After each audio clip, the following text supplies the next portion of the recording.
اللهم صل على سيدنا محمد اللهم صل على سيدنا محمد اللهم صل على سيدنا محمد اللهم صل على سيدنا محمد اللهم صل على سيدنا محمد اللهم صل على سيدنا محمد اللهم صل على سيدنا محمد اللهم صل على سيدنا محمد اللهم صل على سيدنا محمد اللهم صل على سيدنا محمد اللهم صل على سيدنا محمد اللهم صل على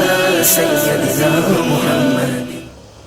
الحمد لله نحمده ونستعينه ونستغفره ونؤمن به ونتوكل عليه ونعوذ بالله من شرور أنفسنا ومن سيئات أعمالنا من يهده الله فلا مضل له ومن يضلله فلا هادي له ونشهد أن لا إله إلا الله وحده لا شريك له ونشهد أن محمدا عبده ورسوله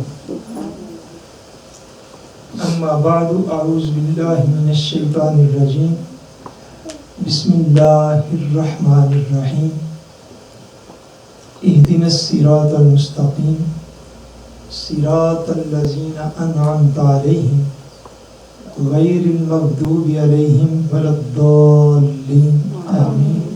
صدق الله العظيم. اللهم صل على سيدنا ومولانا محمد وعلى آله وصحبه وبارك وسلم. اللهم صل على سيدنا ومولانا محمد وعلى آله وصحبه وبارك وسلم.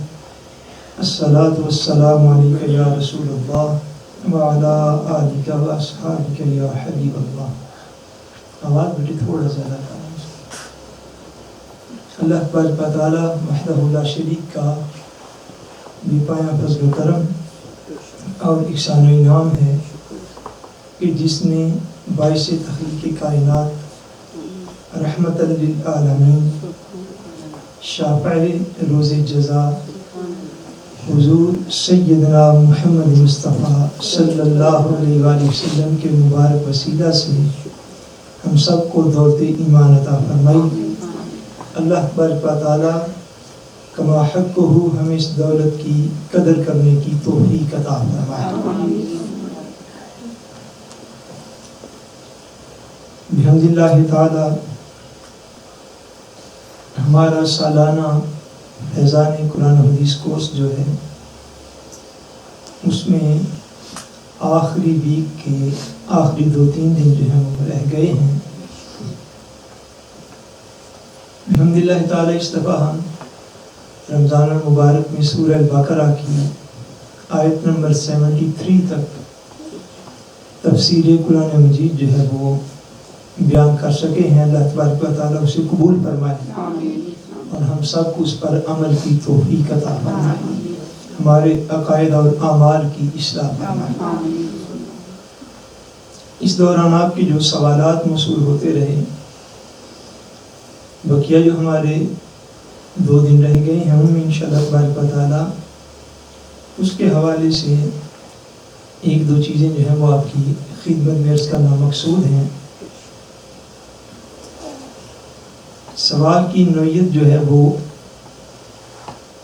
بالخصوص سلسلہ عالیہ نقشبندیہ کے حوالے سے سوالات تھے کہ سلسلہ عالیہ نقشبندیہ کا تعارف جو ہے وہ کروا دیں.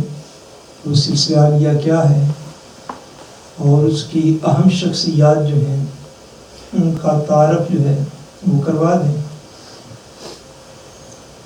تو بحمدللہ تعالی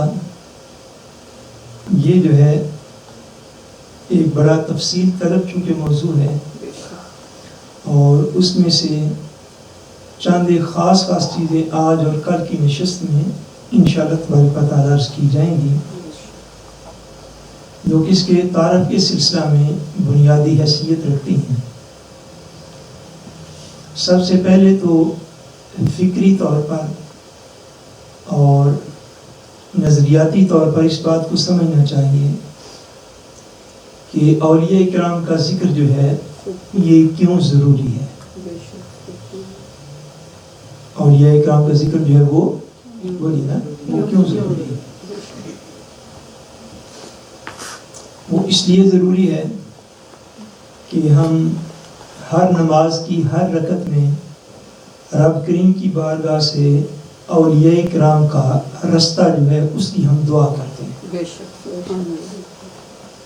اور جو ہمیں سب سے اکثر دعا جو ہے وہ سکھائی گئی ہے، فرمایا گیا کہ اللہ تبارک و تعالیٰ سے سیدھا رستہ مانگو۔ کون سی چیز مانگو؟ بولیے، سیدھا رستہ مانگو۔ اور وہ جو سیدھا رستہ ہے اس کی پہچان رب کریم نے عطا فرمائی، فرمایا صراط الذین انعمت علیہم، فرمایا سیدھے رستے کی، صراط مستقیم کی پہچان یہ ہے کہ صراط مستقیم جو ہے وہ ان لوگوں کا رستہ ہے جن پر اللہ نے اپنا انعام کیا ہے، جن پر اللہ نے اپنا انعام کیا ہے۔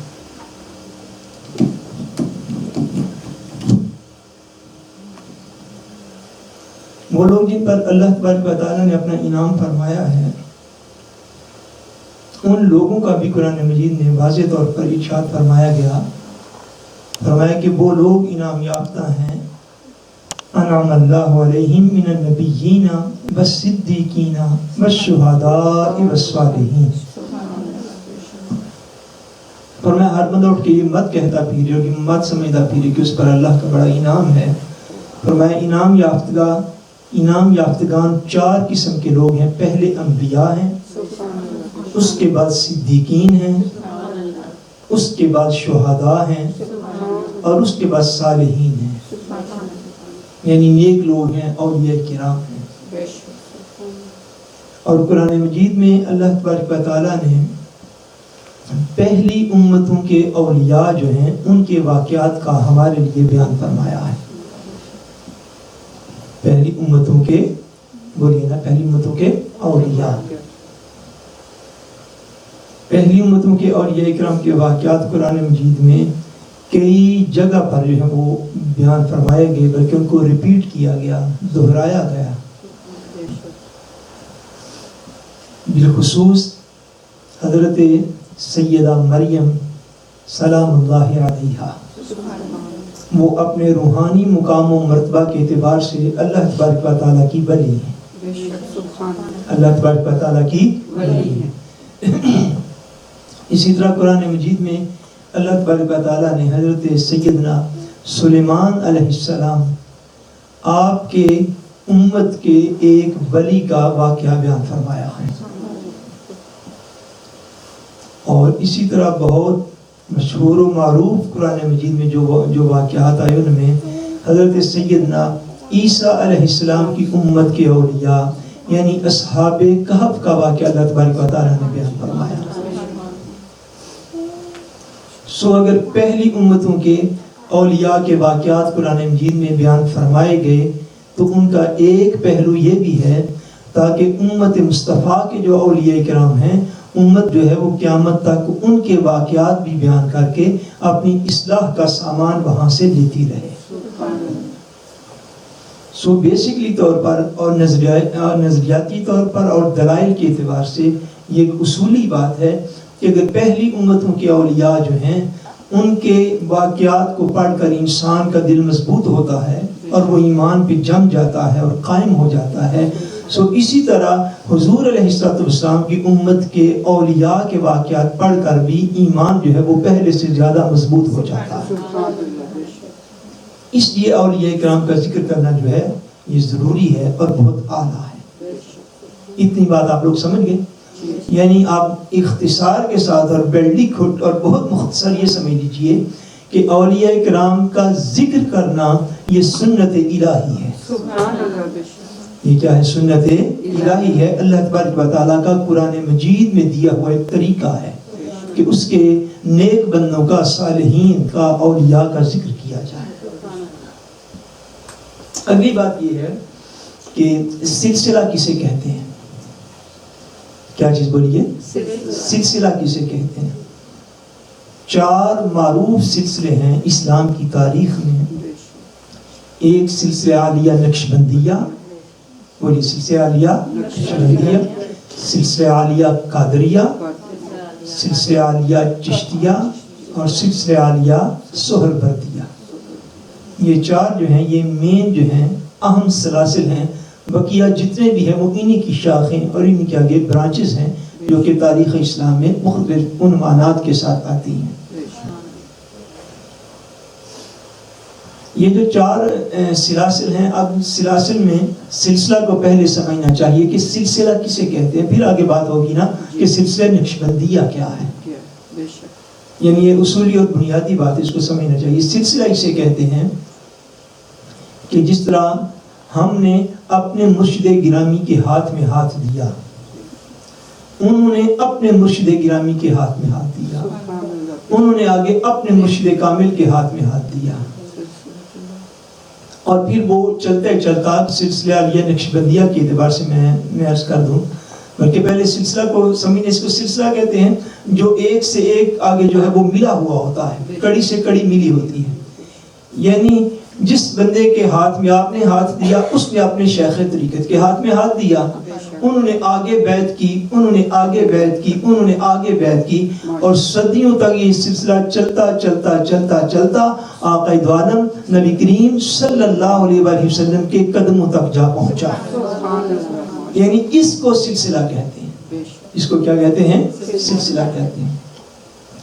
اور جس طرح سلسلہ عالیہ نقشبندیہ ہے، یعنی اس کی آپ مثال کو ہے اس کو یوں سمجھ لیجئے کہ ہم نے اپنے مرشد گرامی حضرت مقبول بارگاہ رسالت حضرت پیر سید محمد باقر علی شاہ صاحب بخاری رحمۃ اللہ تعالی علیہ آپ کے دست کرم میں ہاتھ دیا، انہوں نے اپنے مرشد گرامی اور والد گرامی خواجہ خواجگان حضرت پیر سید نور الحسن شاہ صاحب بخاری رحمۃ اللہ تعالی علیہ ان کے دست کرم میں ہاتھ دیا، انہوں نے اپنے مرشد گرامی اعلیٰ حضرت عظیم البرکت حضرت میاں شیر محمد صاحب شرک پوری رحمۃ اللہ تعالی علیہ ان کے دست کرم میں ہاتھ دیا۔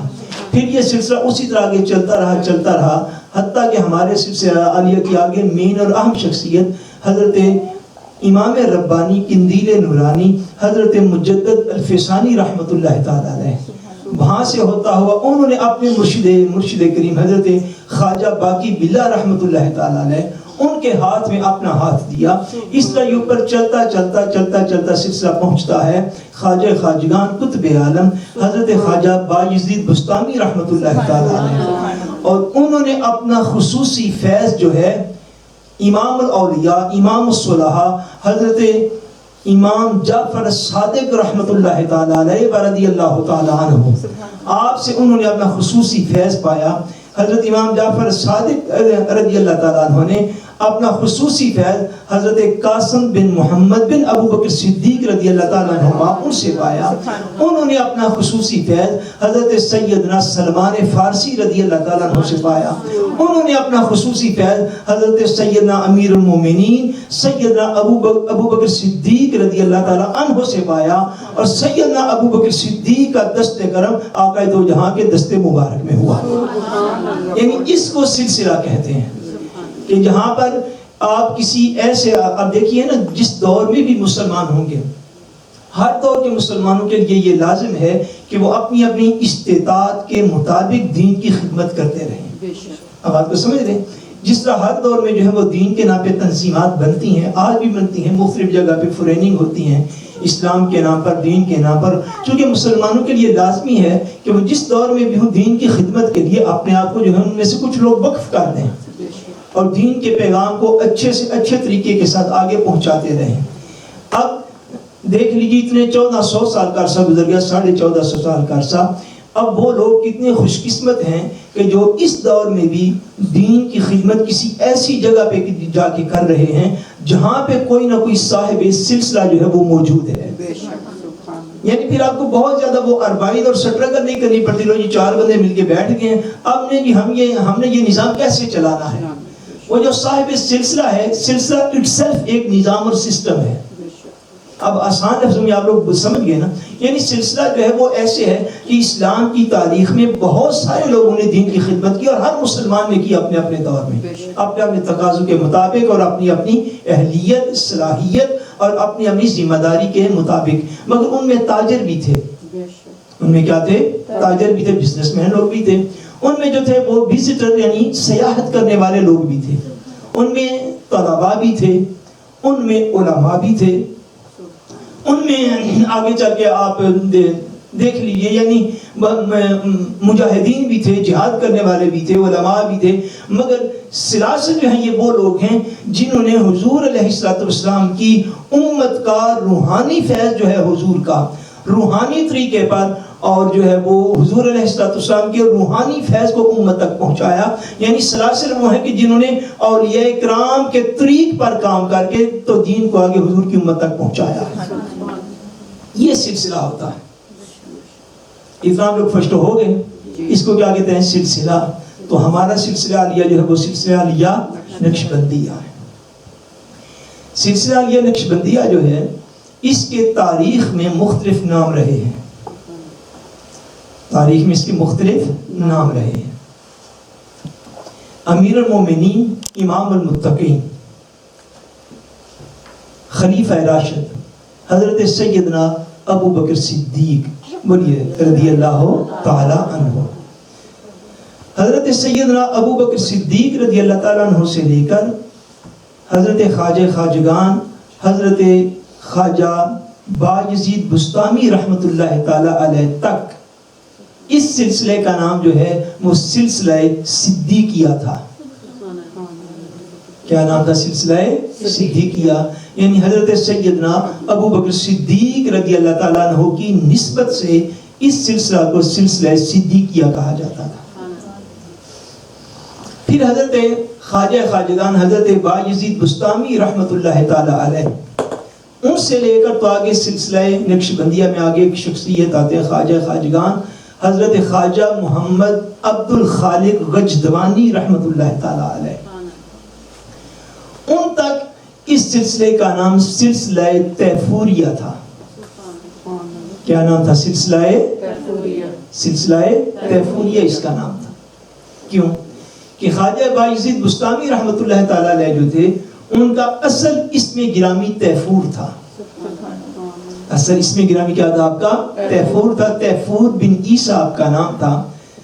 تو حضرت خواجہ بایزید بسطامی رحمت اللہ تعالی علیہ جو ہیں وہ اتنی بڑی شخصیت ہوئے اپنے دور کی کہ ان سے لے کر حضرت خواجہ محمد عبد الخالق غجدوانی رحمت اللہ تعالی علیہ ان تک اس سلسلے کا نام جو ہے یہ سلسلہ تیفوریہ کہلاتا ہے. کیا کہلاتا ہے؟ سلسلہ تیفوریہ کہلاتا ہے. حضرت خواجہ محمد عبد الخالق غجدوانی رحمت اللہ تعالی علیہ ان سے لے کر تو پھر نیچے جو آتے ہیں حضرت خواجہ خواجگان حضرت خواجہ سید محمد بہاؤالدین نقشبند بخاری رحمت اللہ تعالی علیہ، ان تک یہ جو سلسلہ ہے یہ سلسلہ خواجگانیہ کہلاتا ہے. کیا کہلاتا ہے؟ سلسلہ خواجگانیہ کہلاتا ہے. اور اسی سے ختم خواجگان شریف بھی ہے جو ہم 11ویں شریف کے اندر پڑھتے ہیں. اب آپ کو سارے یہ سلسلہ ہوتا ہے نا، اس کی ہر چیز ملی ہوئی ہوتی ہے آخر. اچھا پھر جو ہے اس سارے سلسلہ عالیہ میں یہ جو شخصیت ہیں، آپ بخارا کے قریب ایک گاؤں تھا جہاں پہ آپ پیدا ہوئے، حضرت خواجہ خواجگان حضرت سید محمد بہاؤالدین نقشبند بخاری رحمت اللہ تعالی علیہ. یہ پھر اس سلسلہ عالیہ میں اتنی بڑی شخصیت ہوئے کہ آج سے کم و بیش آئی تھنک سو کہ 800-900 سال پہلے کی یہ شخصیت ہے. تو ان سے لے کر آج کے دن تک وہ اتنی بڑی شخصیت ہے اس سلسلہ عالیہ کی کہ ان سے لے کر آج کے دن تک یہ سلسلہ جو ہے صدیاں گزر جانے کے باوجود سلسلہ عالیہ نقشبندیہ کہلاتا ہے. سلسلہ عالیہ نقشبندیہ کہلاتا ہے. سو جب آپ تاریخ تصوف کے اسٹوڈنٹس جو ہیں، طلباء جو ہیں، اگر کبھی تاریخ میں کہیں پر پڑھیں یا سنیں کہیں سے، سو یہ بات یاد رکھیے گا کہ سلسلہ عالیہ خواجگانیہ یا سلسلہ عالیہ تیفوریہ یا سلسلہ عالیہ صدیقیہ یہ سارے بیسکلی طور پر مختلف ادوار میں سلسلہ عالیہ نقشبندیہ کے ہی نام ہیں. یہ سلسلہ عالیہ نقشبندیہ کے ہی نام ہیں. مگر حضرت خواجہ خواجگان حضرت سید محمد بہاؤالدین نقشبند بخاری رحمۃ اللہ تعالی علیہ آپ سے لے کر تو آج کے دن تک اس سلسلہ کو معروف نام جو ہے وہ سلسلہ عالیہ نقشبندیہ ہے. کیا ہے بولیے؟ سلسلہ عالیہ نقشبندیہ. یہاں تک پہچان ہوگی آپ کو؟ بات مشکل تو نہیں ہے کوئی؟ کیونکہ آگے میں اس سے تھوڑی مشکل بات کرنے لگا، اس لیے میں پہلے رفتے کروا رہا ہوں آپ سے. اتنا تو آپ لوگ سمجھ گئے نا. اب سلسلہ عالیہ نقشبندیہ ہے کیا، اور اس کی تعلیمات اور ٹیچنگز کے مین اصول جو ہیں وہ کیا ہیں، ان کی طرف جو ہے وہ اگر آپ توجہ دیں. ہمارے پاک و ہند میں یعنی پاکستان اور انڈیا کے امروزے میں سلسلہ عالیہ نقشبندیہ کی جو سب سے معروف شخصیت جو آج سے کم و بیش 450-500 سال پہلے ہوئی، وہ ہیں قندیل نورانی، محبوب سبحانی، امام ربانی حضرت الشیخ مجدد الفسانی رحمۃ اللہ تعالی علیہ. ان کی تعلیمات جو ہیں وہ یعنی مہر کے لیے استعمال ہوتی ہیں سلسلہ عالیہ نقشبندیہ میں. یعنی اتنی پیٹنٹ اور اتنی مضبوط اور اتنی مستند ہیں آپ کی دی ہوئی چیزیں، جو کہ سلسلہ عالیہ نقشبندیہ کی بہت بڑی شخصیت گزشتہ 500 سال میں ہوئی، وہ حضرت مجدد الفسانی رحمۃ اللہ تعالی علیہ کی ہیں. اگر آپ کو یاد ہو تو اس سال ہم نے آپ کا عرس شریف جو ہے وہ بھی ہم نے 11ویں شریف پہ اس کا بھی انعقاد کیا تھا. آپ لوگوں کو یاد ہے؟ اور وہ جو ہے وہ لیکچر بھی ہمارے یوٹیوب پہ آ چکا ہوا ہے. آپ کی شخصیت کے حوالے سے اگر میں آپ کچھ اور باتیں کروں گا تو وقت جو ہے وہ کافی لگ جائے گا، مگر وہاں سے آپ جو ہے وہ اس بات کو توجہ کے ساتھ سمجھ لیجیے. آپ کی شان و عظمت میں صرف ایک بات جو ہے وہ فی الوقت میں کرنا ضروری سمجھتا ہوں تاکہ آپ سمجھ جائیں کہ میں کس شخصیت کے حوالے سے آگے بات جو ہے وہ کرنا چاہتا ہوں. آپ کا اصل نام تھا احمد. کیا نام تھا آپ کا؟ احمد، شیخ احمد. اور آپ اولاد تھے حضرت امیر المومنین سیدنا عمر فاروق رضی اللہ تعالیٰ عنہ کی. اور سرہند چونکہ آپ کے گاؤں کا نام ہے انڈیا کے اندر، اس لیے آپ کا جو نام ہے وہ لیا جاتا ہے شیخ احمد فاروقی سرہندی رحمت اللہ تعالیٰ علیہ. مگر جو آپ کا لقب تھا جس کی وجہ سے آپ ساری تاریخ اسلام میں پہچانے جاتے ہیں وہ ہے مجدد الفسانی. کیا ہے؟ مجدد الفسانی. مجدد یعنی دین کی تجدید کرنے والا، دین کو دوبارہ سے زندہ کرنے والا. اور حضرت مجدد پاک رحمت اللہ تعالیٰ علیہ کو یعنی اس شان کا آدمی ہے تاریخ اسلام میں. آپ اس بات کو دیکھیے، اس شان کی وہ شخصیت ہے، اس شان کے آدمی ہیں کہ اسلام کو حضور علیہ السلام کو ہجرت فرمائے ابھی کون سا سال ہے، اور یہ اسلامی سال کون سا ہے؟ اللہ 1438. کون سا سال ہے؟ 1438. میں اب خیال کر رہا ہوں کہ ہمارے جتنے بھی ریکلامر وغیرہ چھپے تو ان کے اوپر اسلامی ڈیٹ بھی لکھی جائے. جیسے ہم بقیہ ڈیٹس بھی تو لکھتے ہیں نا سال، کہ میں جون کی یہ تاریخ ہے، جولائی کی یہ تاریخ ہے، اگست کی یہ تاریخ ہے. اب دیکھیے میں سارا مہینہ روزے رکھتے بھی گزر گیا، یہ نہیں پتا کہ کون سے اسلامی سال کے ہم روزے رکھ رہے ہیں. یہ بعض وقت بندے کی توجہ نہیں جاتی، بعض وقت علم ہوتا ہے اور توجہ نہیں ہوتی، بعض وقت نہ علم ہوتا ہے نہ توجہ ہوتی ہے. تو توجہ مبذول کروانا یہ ہماری چونکہ ڈیوٹی ہے تو انشاءاللہ تعالیٰ کرواتے رہیں گے. اس وقت 1483 گزر چکے ہوئے ہیں جب آقا دو جہاں نے مکہ معظمہ سے مدینہ منورہ کی طرف ہجرت کی تھی. اب اسلامی تاریخ کا پہلا 1000 سال تھا. کیا بولیے؟ پہلا 1000 سال جو تھا اسلامی تاریخ کا، اس پہلے 1000 سال میں 2 مجدد مانے گئے. کیا 1000 سال میں 2 شخصیات ایسی مانی گئیں کہ جن کے پائے کا اور کسی کو نہیں مانا گیا. یعنی ایک پہلے 1000 سال کے پہلے حصے میں، 1000 سال کے پہلے حصے میں، اور ایک پہلے 1000 سال کی آخری صدی کے اندر آ کے. پہلا یعنی جو 1000 سال کمپلیٹ ہوئے نا اسلام کو، اس کے اوپر تو بھی 438 سال ہوئے ہیں، ابھی تو 2000 سال مکمل نہیں ہوئے. جو پہلا 1000 سال تھا اس میں پہلے 1000 سال کی پہلی صدی، صدی تو سمجھتے ہیں نا 100 سال، 100 ایئرز. پہلے سال کی جو پہلی صدی تھی اس میں مجدد مانا گیا ہے حضرت سیدنا عمر بن عبدالعزیز رضی اللہ تعالیٰ عنہ کو. اور ان ان کے بعد اس 1000 سال کی آخری صدی میں آگے مجدد مانا گیا ہے حضرت مجدد الفسانی رحمت اللہ تعالیٰ علیہ کو. اس لیے کہا جاتا ہے کہ مجدد الفسانی، الف کہتے ہیں 1000 کو، الف کسے کہتے ہیں؟ بولیے نا 1000 کو، ریما بولیے نا، یہ 1000 جو 1000 ہوتا ہے نا، جو 1000 ہوتا ہے اس کو عربی میں الف بولتے ہیں، اس کو عربی میں کیا بولتے ہیں؟ الف بولتے ہیں. سو مجدد الفسانی، اس کا مطلب یہ ہے کہ وہ ایسی شخصیت ہے کہ اسلامی ہسٹری میں پہلے 1000 سال میں پہلے مجدد ہوئے، پہلی صدی میں حضرت عمر بن عبدالعزیز رضی اللہ تعالیٰ عنہ، اور اس کے بعد جس شخص کو اس 1000 سال کے آخری حصے پہ مجدد مانا گیا وہ حضرت مجدد الفسانی رحمت اللہ تعالیٰ علیہ ہے. اس پائے کا آدمی ہے جس کو تاریخ اسلام کے پہلے 1000 سال کا دوسرا بڑا مجدد جو ہے وہ سمجھا گیا، اور انہوں نے اپنے دور کے بادشاہ وقت یعنی مغل حکمرانوں میں سے جو اکبر بادشاہ تھا، جس کو بڑے بڑے جو ہے وہ لقب جو وہ دیے گئے، اکبر بادشاہ کی وہ جو دین اکبری تھا یا دین الہی تھا، اس کا مقابلہ حضرت مجدد الفسانی رحمت اللہ تعالیٰ علیہ نے فرمایا. پر آپ کی جو شخصیت ہے، شخصیت مقدسہ جو ہے حضرت مجدد الفسانی کی، وہ ایک اتھینٹک اور مستند شخصیت جو ہے وہ مانی جاتی ہے. اور آپ کی بقیہ باتیں عرض کرنے سے پہلے میں ایک بار جو ہے وہ خاص طور پر جو ہے وہ عرض کرتا ہوں. حضرت مجدد پاک رحمت اللہ تعالیٰ علیہ، آپ کی معروف کتاب ہے جس کو کہتے ہیں مکتوبات شریف. کیا کہتے ہیں بولیے؟ مکتوبات شریف کہتے ہیں. مکتوبات کا میننگ یہ ہے کہ مکتوبات جو آپ نے خط لکھے اپنی مبارک زندگی میں، یعنی وہ دور صدب خطوط لکھ کے تو تبلیغ فرمایا کرتے تھے. کچھ مکتوبات شریف آپ کے یعنی خطوط جو ہیں، جو لیٹرز ہیں آپ کے، جو آپ کے بریو ہیں، وہ آپ کی زندگی میں ہی کتاب کی صورت میں آ گئے.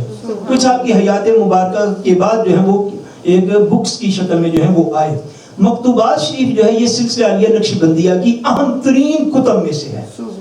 مکتوبات شریف جو ہے وہ مکتوبات شریف جو ہے ان میں سے جو آپ کا مکتوب نمبر 251 ہے، 251 مکتوب نمبر جو ہے وہ آپ کا، اس میں حضور مجدد پاک نے یہ ارشاد فرمایا ہے. آپ یہ فرماتے ہیں کہ میرا یہ خیال ہے، یعنی حضور مجدد پاک آپ یہ فرماتے ہیں کہ میرا یہ خیال ہے کہ اللہ تبارک و تعالی وحدہ لا شریک قرب قیامت میں جب حضرت سیدنا امام مہدی رضی اللہ تعالیٰ عنہ کو دنیا کی طرف بھیجے گا تو امام مہدی رضی اللہ تعالیٰ عنہ جو ہیں وہ بھی سلسلہ عالیہ نقشبندیہ کے امین ہوں گے. یعنی یہ اتنا اعلیٰ سلسلہ ہے. آپ فرماتے ہیں یہ سلسلہ جو حضرت سیدنا ابو بکر صدیق رضی اللہ تعالیٰ عنہ سے چلا ہوا ہے، یہ آپ کا مکتوب 251 ہے.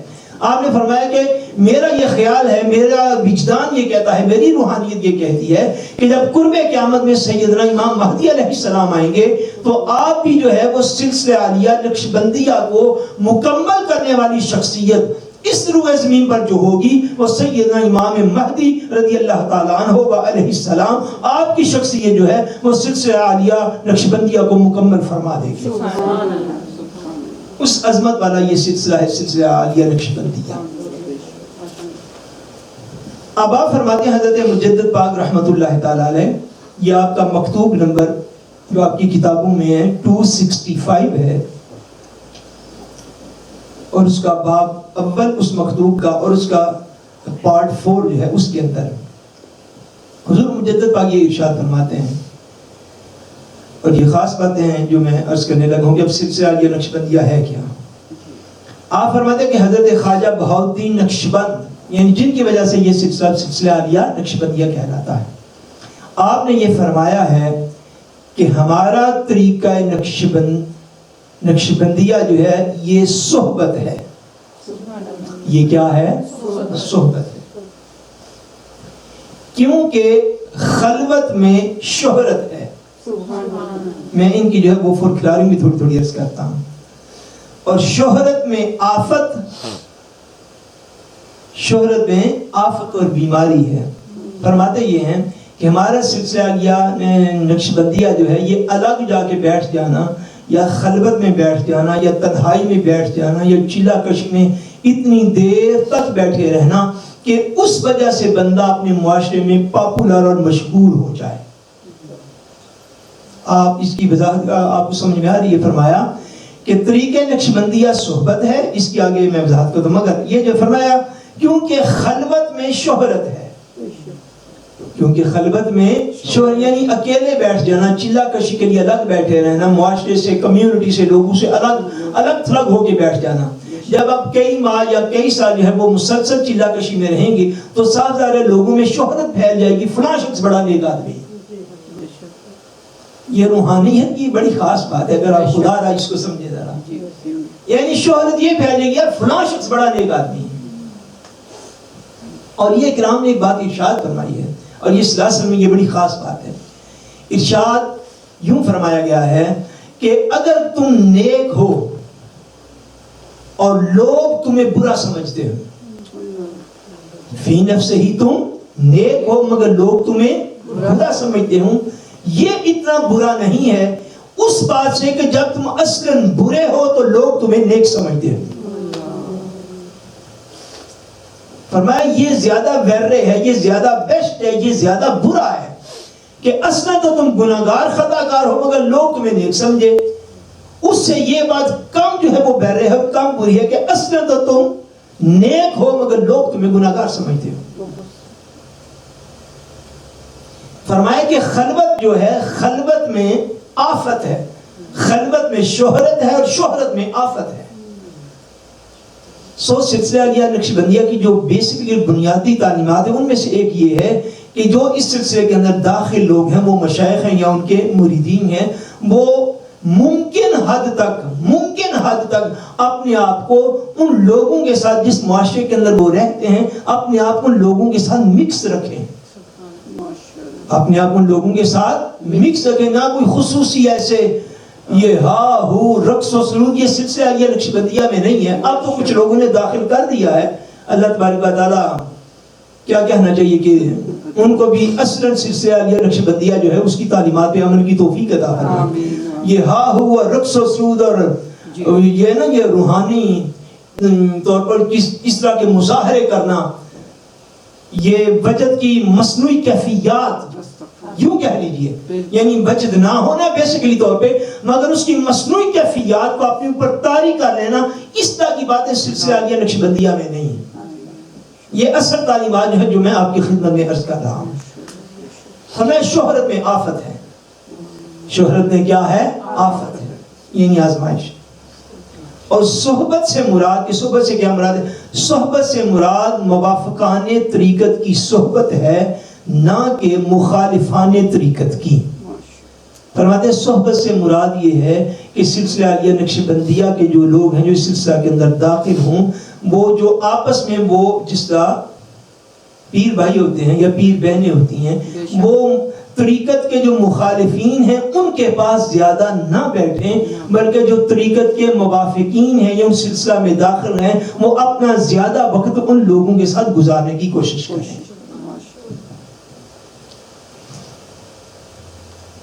آگے آپ کا مکتوب نمبر جو ہے حضور مجدد پاک رحمت اللہ تعالیٰ علیہ کا، حضرت مجدد الفسانی علیہ رحمت کا مکتوب 295 ہے.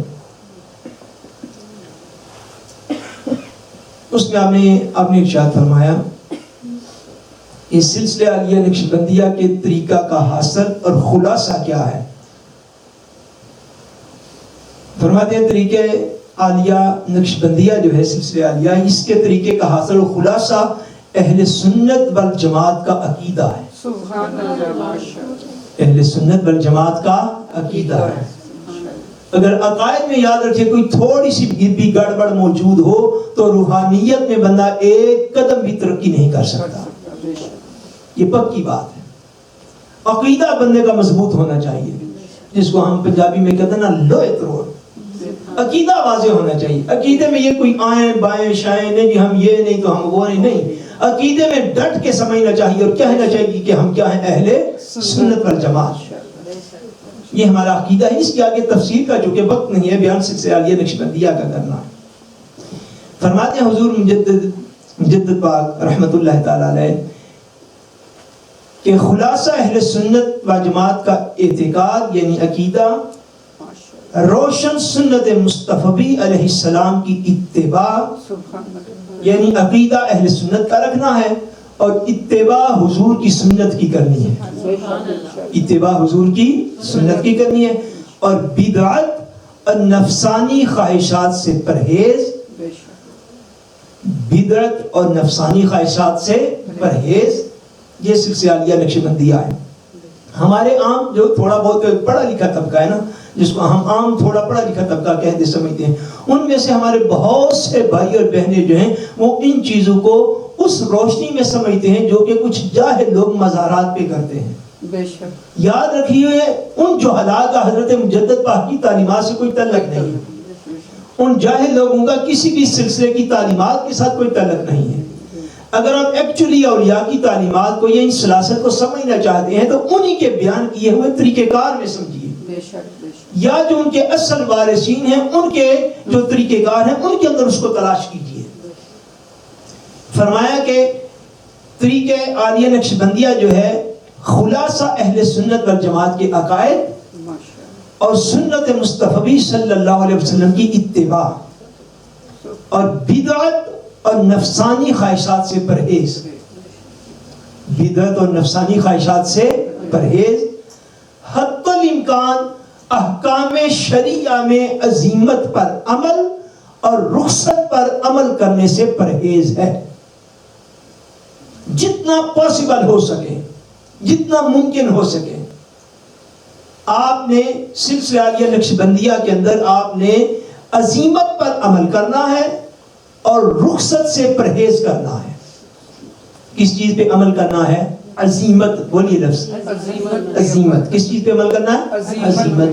اور کس چیز سے پرہیز کرنا ہے؟ رخصت. کس چیز سے پرہیز کرنا ہے؟ رخصت. یہ حضور مجدد پاک آپ ارشاد فرما رہے ہیں, حضرت مجدد الفسانی رحمۃ اللہ تعالی. اور یہ ساری دعوت فکر ہے دور حاضر کے ان سارے لوگوں کو جو کہ ان مبارک جو ہیں جگہ ان پر بیٹھے ہوئے ہیں اور یا اس سلسلہ کے اندر کسی بھی طریقے سے لوگ منسلک ہیں, ان کے لیے یہ چیزیں دعوت فکر ہیں. عزیمت اور رخصت کا جو ہے وہ آپ فرق جو ہے وہ سمجھ لیجئے کہ عزیمت اور رخصت کسے کہتے ہیں. رخصت یہ ہے یعنی بالفرض آپ یوں کہہ لیں اصلاً یہ چیز نہیں ہے, لیکن میں تھوڑی ایگزامپل اور مثال دینے کے لیے تاکہ آپ بات کو سمجھ جائیں. مثلا اس بات کی رخصت ہے کہ اگر آپ کا وضو موجود ہے تو آپ ایک وضو سے دوسری نماز ادا کر سکتے ہیں. ایک وضو سے دوسری نماز ادا کر سکتے ہیں. ایک وضو سے دوسری نماز پڑھ لینا یہ رخصت ہے. یہ کیا ہے بولیے؟ یہ رخصت ہے. اور وضو ہوتے ہوئے نماز کے لیے پھر دوبارہ وضو کرنا یہ عزیمت ہے. یہ کیا ہے؟ یہ عزیمت. یہ رخصت اور عزیمت کا آپ نے فرق جانا. یعنی رخصت یہ ہے کہ ایک کام کی دین میں الاؤ ہے, آپ کو اجازت ہے آپ کو اس بات کی, لیکن آپ اس اجازت پہ نہیں رہتے, آپ اس سے زیادہ بہتر عمل جو دین کا ہے اس کو اختیار کر لیتے ہیں. آپ اس کی اجازت تک لیمیٹڈ یا محدود یا گرینٹ سے آپ کی وہ نہیں ہے کہ اجازت ہے تو چلو ٹھیک ہے. سلسلہ عالیہ نقشبندیہ میں داخل جو بھی مریدین ہیں یا جہاں پہ بھی ہیں, جب بھی وہ اس بات کو سنیں تو اس بات کو سمجھیں سلسلہ عالیہ نقشبندیہ کی تعلیمات میں یہ ہے حضور مجدد پاک آپ یہ ارشاد فرماتے ہیں کہ احکام شریعہ میں عزیمت پر عمل کرنا. کس چیز پہ عمل کرنا؟ عزیمت پر. اب تو آپ لوگ سمجھ گئے نا. اور رخصت پہ عمل کرنے سے پرہیز کرنا.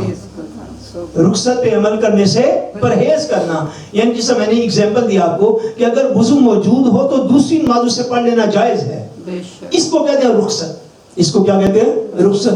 اور وضو ہوتے ہوئے پھر دوبارہ وضو کرنے اس کو کہتے ہیں عزیمت. اس کو کیا کہتے ہیں؟ عزیمت.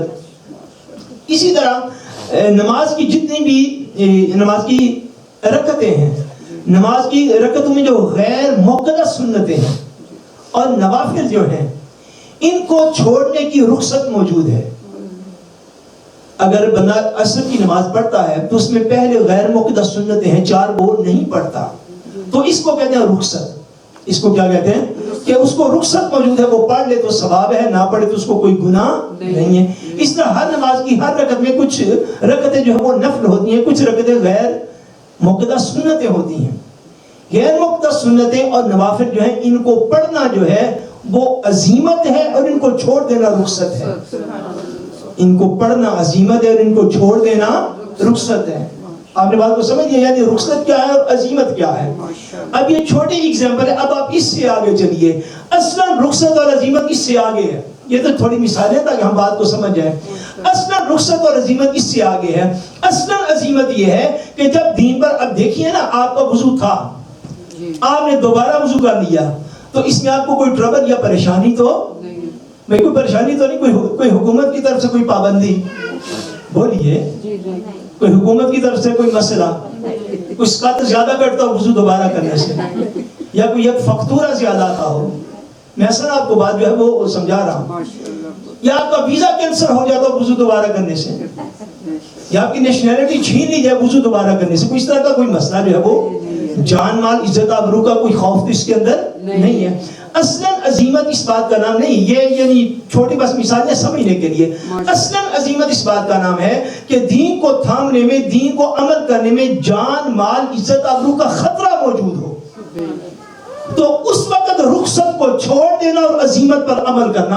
اس کی سب سے اعلیٰ مثال جو ہے امام الشہداء شہید کربلا نواسۂ رسول سیدنا امام حسین رضی اللہ تعالیٰ عنہ کی ہے. وہ اصلاً عزیمت ہے کہ جب بندہ رخصت پر بھی عمل کر سکتا ہو، شرعی طور پر گنجائش موجود ہو، بندہ اپنا 6 ماہ کا بیٹا بچا سکتا ہو، 18 سال کا بیٹا بھی بچا سکتا ہو، 30 سال کا بھائی بھی بچا سکتا ہو، اپنا سر بھی نیزے پہ چڑھنے سے روک سکتا ہو، اپنی ماؤں بہنوں بیٹیوں بیویوں کو صحراؤں کی کھجل خواری سے بچا بھی سکتا ہو. سارا کچھ پاسبل ہو، مگر اس رخصت کو نہ دیکھنا، اللہ تبارک و تعالیٰ کی بارگاہ میں عزیمت کے مسئلے پر عمل کر دینا، وہ عزیمت ہوتی ہے.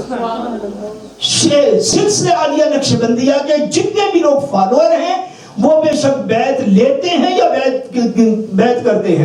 وہ اس بات کو سمجھیں حضور مجدد پاک کی تعلیمات کی روشنی میں، اور پھر ایمانداری سے اکیلے بیٹھ کے اپنا تجزیہ کریں کہ جان خداوند تعالیٰ سبحانہ و تعالیٰ کو دینی ہے. اور یہ سمجھیں کہ آج کیا ہو گیا کہ جتنے بھی خانقاہوں کے وارث لوگ ہیں ان میں سے شاید 10% بھی ایسے لوگ نہیں جو کہ عزیمت کے اوپر عمل کرنے والے ہیں. بے شک ہمارا سارا جو نظام ہے وہ محفل میلاد کے گرد گھوم رہا ہے. اللہ تبارک و تعالیٰ کرنے والوں کو جزا عطا فرمائے، مگر میں رخصت اور عزیمت کا فرق عرض کر رہا ہوں. ہمارا سارے کا سارا نظام جو ہے وہ محرم کے ایک اجتماع کے گرد گھومتا ہے. بڑی سے بڑی خانقاہیں، بے شک سرکار دو عالم صلی اللہ علیہ وسلم کے دین کو کتنا بڑا خطرہ کیوں نہ ہو، وہ 12 ربیع الاول شریف کی محفل کروا کے اپنے آپ کو فارغ سمجھ لیتے ہیں، اور پورا سال آگے باتیں کرنے پہ ہوتا ہے کہ جی ہمارے ہاں اتنے لوگ آئے تھے، اتنے ہزاروں آئے تھے، یہ اتنے لاکھوں آئے تھے، یہ اتنے سینکڑوں آئے تھے. یہ جو چیز ہے کہ اب خالی ایک چیز کے اوپر فوکس کر لیتے ہیں، یہ رخصت ہے. یہ کیا ہے؟ رخصت ہے. مگر دین کو جو چیلنجز درپیش ہوں کسی بھی دور کے اندر، حضور مجدد الفسانی جن کے میں فرمان پڑھ کے آپ کو سنا رہا ہوں، مجدد پاک نے دین کی خاطر جیلیں کاٹی ہیں، مجدد پاک نے دین کی خاطر کوڑے کھائے ہیں، مجدد پاک نے دین کی خاطر جو ہے وہ اپنا گھر بار لٹایا ہے. اب حضور مجدد پاک رحمت اللہ تعالیٰ علیہ وہ بڑے ولی تھے، یا دور حاضر کے خانقاہوں میں بیٹھے ہوئے لوگ زیادہ ولی ہیں، ان کو اس بات کو سوچ کر سمجھنا چاہیے. آج مسلمان حق بات کا ساتھ چھوڑ دیتا ہے کہ اس کی جاب کو خطرہ ہے. آج وہ حق بات کا ساتھ چھوڑ دیتا ہے اس کے ویزے کو خطرہ ہے. آج وہ حق بات کا ساتھ چھوڑ دیتا ہے اس کے نیشنلٹی کو خطرہ ہے. آج وہ حق بات کا ساتھ چھوڑ دیتا ہے کہ اس کی فلاں چیز کو خطرہ ہے، فلاں چیز کو خطرہ ہے، فلاں چیز کو خطرہ ہے. او خدا کے بندو، ہمارا اپنا ایمان کہاں پہ چلا گیا؟ اس بات پہ یقین کامل کر لو، یہ ساری کائنات بھی تمہیں نقصان پہنچانا چاہے تب تک نہیں پہنچ سکتا جب تک امر الہی نہ ہو جائے، اور ساری کائنات تمہیں فائدہ پہنچانا چاہے تب تک تمہیں کوئی ایک ذرے کا فائدہ نہیں پہنچا سکتا جب تک اللہ تبارک و تعالیٰ کا امر نہ ہو جائے.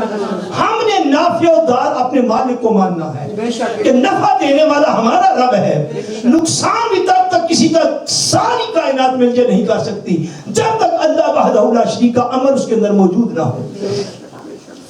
خدا جانے میں بدگمانی نہیں رکھتا، لیکن لگتا ایسے ہے کہ شاید بیان کرنے والوں کا اپنا ایمان بھی اب اس لیول کا نہیں رہ گیا.